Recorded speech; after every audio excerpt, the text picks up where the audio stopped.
What's up, y'all? This is Jared. I just want to say thanks if you're here and you're interested in learning how to develop marketing strategies.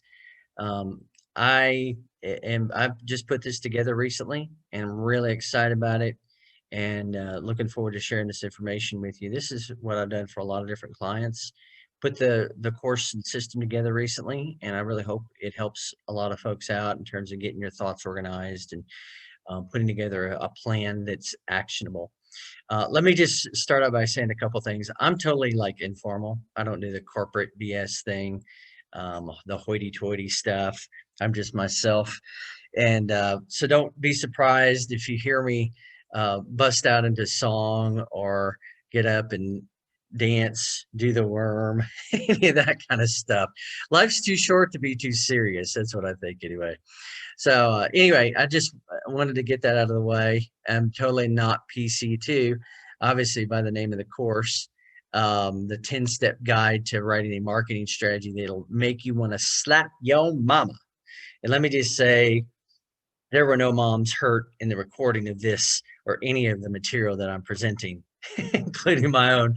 I love my mom. She's an awesome person. So, but anyway, I'm thinking of donating like a percentage of the sales resulting from this to like a domestic violence group or something. I think that would be pretty cool. See if they'd take it. But anyway, I just again wanted to get all that stuff out of the way. Little introduction here. I wanted to go through this. And again, my name it's Jared Crenshaw. Been in marketing and sales for it's actually over 23 years now. I've worked with more than 290 clients in developed over 280 marketing strategies. So yeah, I've got a little bit of experience in this. Worked with customers across different industries, financial services, healthcare, sports, entertainment, all types of niche businesses, software, you name it. Worked with clients in various business stages, pre-startups, startups, folks who've been in businesses for just a little while, people who've been in business for a long time. Worked with businesses in a lot of different business models like SaaS, e-commerce, retail, service companies, infopreneurs. Again, you name it, I've pretty much worked with that type of client. And then all these clients, of course, have had many, many target markets, different ages, children, adults, seniors, students, many, many types of target markets. And that's kind of helped. All this experience has helped me formulate this strategy and just iterating on it over and over again. So a couple things here. I'm gonna move my face out of the way. How you doing? I'm looking at myself. I know I'm probably not supposed to say that, but again, I'm not a formal kind of dude. Just a few things about me. I'm a singer. I've been singing all my life. I love to sing. So, yeah, I might sing you a song. Yeah. Yep, just have fun. I'll sing anywhere, anytime.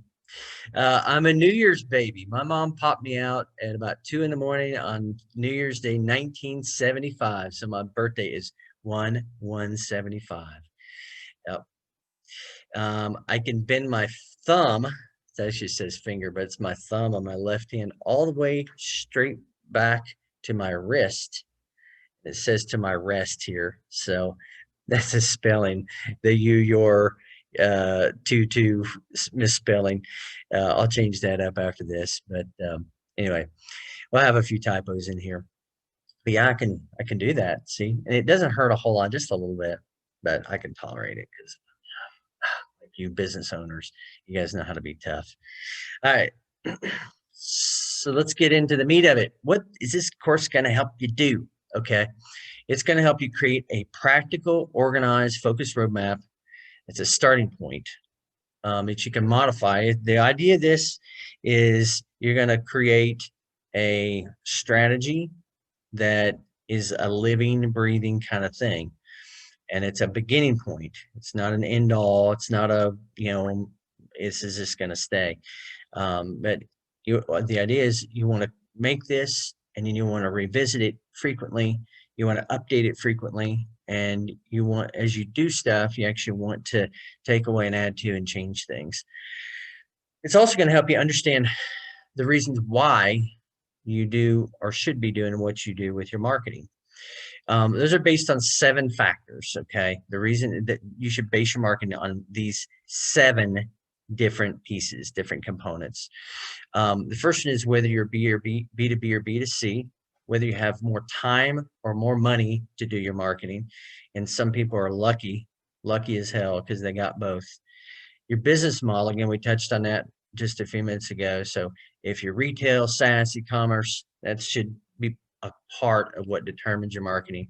Your target market, where they're going to be looking for stuff, where they're going to be looking for help with their problems and the things that they want in their life, which your product or service can help them with, that can help them solve their problems or achieve a better life. Your marketing history. So what have you done with your marketing in the past? Do you have any history? Have you ever done marketing before? Maybe you just, are lucky and businesses just kind of come your way without you trying too much.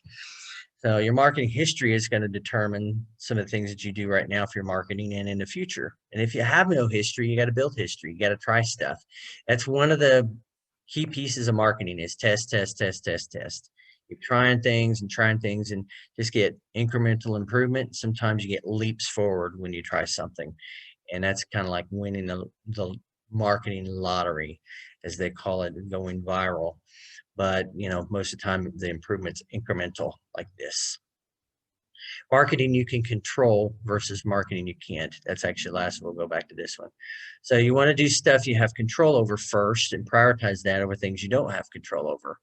And examples of that, we'll dig deeper into this as we go, but examples of things you have control over versus things you don't have control over would be when you run an email campaign, you control who that's going to, how many people it's going to, you control when it's going out, you control the offer, and you get analytics. You can see how many were sent, how many were opened, how many clicks there were.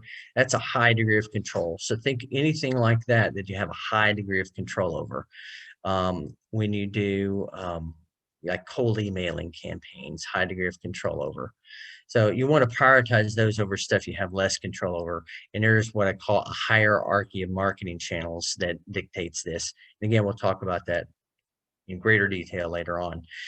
Another factor, and this is a final one we'll touch on, is what we call lowest hanging fruit. So there are channels that are going to get you in front of your target market fast and give you the highest probability of getting business the fastest. And examples of channels that most businesses haven't tapped into that, unless you're a pre-startup and you don't have any clients, then you got to aggressively go after your first clients and do things like give stuff away for free and at a really low cost and just really load it up to get those first few clients. And but if you do have clients, most companies have opportunities to get more business out of their existing customers, and that's what you should focus on initially, and then get referrals from those customers and incentivize them and have a system that's proactive, systematized, and incentivized. Those would be a couple of examples of what we consider lowest hanging fruit channels. And again, there's a hierarchy of marketing channels that dictates what goes into that sort of that tier 1, as I call it, what goes into tier 2, what goes into tier 3. And we'll talk about that more later on. And then we want to put together all the disparate ideas you've had about marketing and things you've tried in the past. So most people, they've dabbled. Again, it kind of gets back to your marketing history. A lot of folks have at least dabbled in marketing before and tried some stuff. And for many, they don't realize to do this stuff the right way is a lot of detail. And ultimately, you want your plan to include a marketing system, which are the tools, services, and properties that fit together, work together synergistically. So when you start running your marketing, which is what I call step 3, so you start running your campaigns, monitoring and optimizing, your system's going to capture all that information and give you feedback so you can make good decisions about your marketing going forward. So you want to put together all these ideas that you've had, and you want to make sure to address everything, and so you can create this marketing system. Uh, that's ultimately one of our big goals with this strategy, is to help you define what's in a system, what should be in your system. All right. The course will also help you separate and connect your marketing efforts from your sales. A lot of people throw marketing and sales, just it's all thrown together, marketing and sales. And in reality, they're just very different things.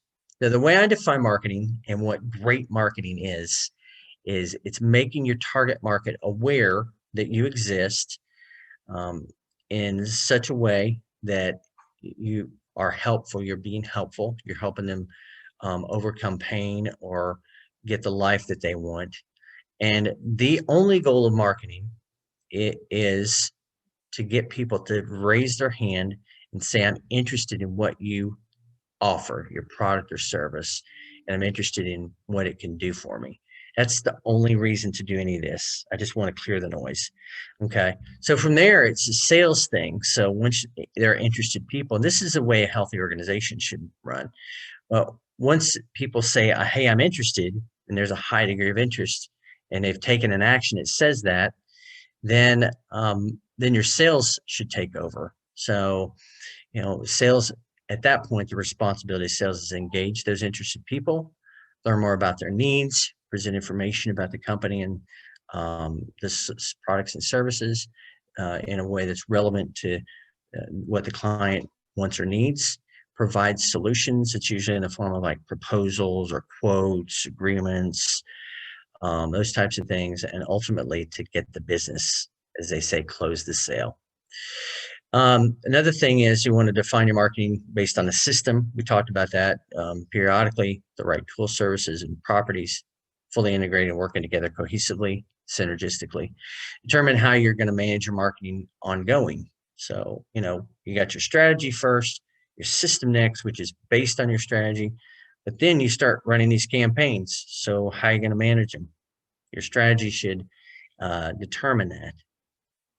Tie what you're doing with your marketing to how effective it is. So over time, again, we run these campaigns, monitor, assess, and optimize. That's the process of management. And we want to know how effective they are. So we want to make sure that the things that we do are measurable. And anything that's organic, that's less measurable, should be prioritized down the road. Help you focus on the only two things that matter in marketing. Again, we talked about this just a minute ago. We want to show people we can create value, our target market, based on their pains and desires, and get them to call us on the phone, email us directly, fill out our contact form, fill out our landing page form for our offer. That is the actions that they take to raise their hands and say, yo, tell me more. Okay, so we talked about what this course and this whole system is going to do for you. Some stuff it's not going to do. All right. I touched on this a minute ago, but this is not a static game plan. Okay. I want you to think of this like if you've ever played team sports. Before a big game, the coaches and players are going to go in and they're going to put together a game plan. They're going to do that based on research, past experience, their expertise as a coach, as a player. They're going to watch video, and then they're going to put a game plan together. Okay. And then what happens is they get into the game, they go in based on their game plan, and then the game happens, life happens in our world and in business. So life happens, business happens. And from that point, you have to make adjustments. So you got to be really super adaptable, which is why a strategy like this is a starting plan. It is not predictive. It's not going to tell you the future. It's the things that you do, the goals and the aims, KPIs that you have, you're not going to hit them exactly. There are things for you to aim for. You got to have something to aim for in order to hit something that's even close to it. But then you got to make adjustments too. Super important to embrace that. Also, it's not going to make you an expert. It will not. You have a plan, just like the analogy I gave you a minute ago when you go into a team sports game. So if if the Tampa Bay Buccaneers are going into play on the playoffs this week, and I forgot who they're playing, but oh yeah, Green Bay. So if the Buccaneers and Packers are going in, and sorry if I'm dissing anybody's team here, I'm not meaning to, just an example.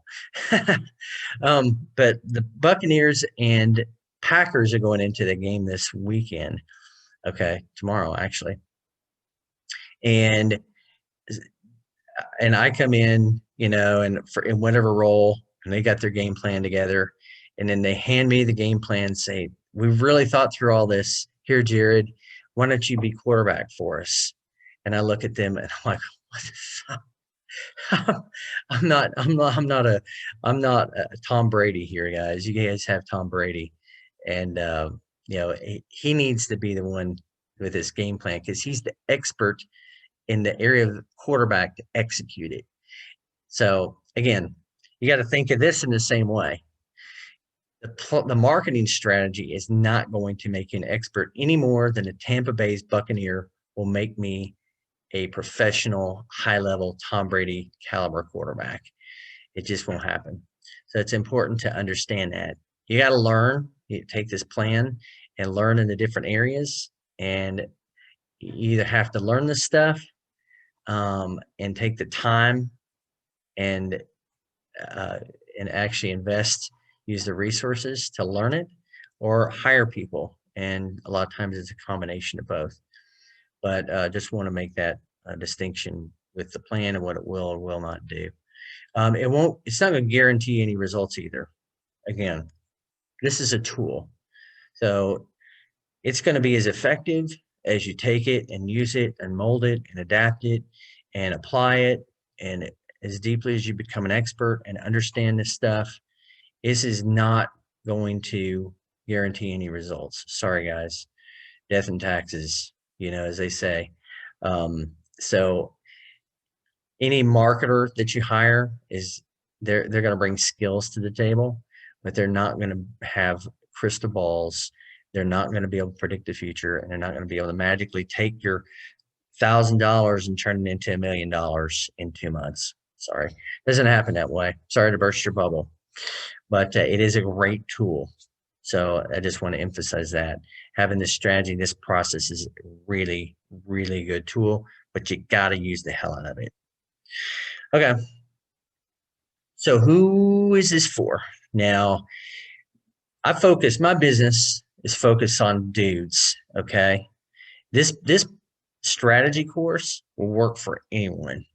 I wrote this and I created it from the title down with guys, particularly in our 40s and 50s, who really want to start and grow a business, who just want a no nonsense, no bullshit kind of approach to doing it. But if you're an 18-year-old female who wants to start a new company, this could be a really great tool for you as well. So if you can deal with the crassness, the language, and and the fact that it's written for somebody in our age group, this is for you. So I said that to say it's for pre-startups. So if you haven't begun your business, this is great for you. Startups, if you've just started and you're kind of just getting off the ground, it's an awesome tool. For small businesses, any industry, business models, service businesses, e-commerce businesses, retail, so on and so forth.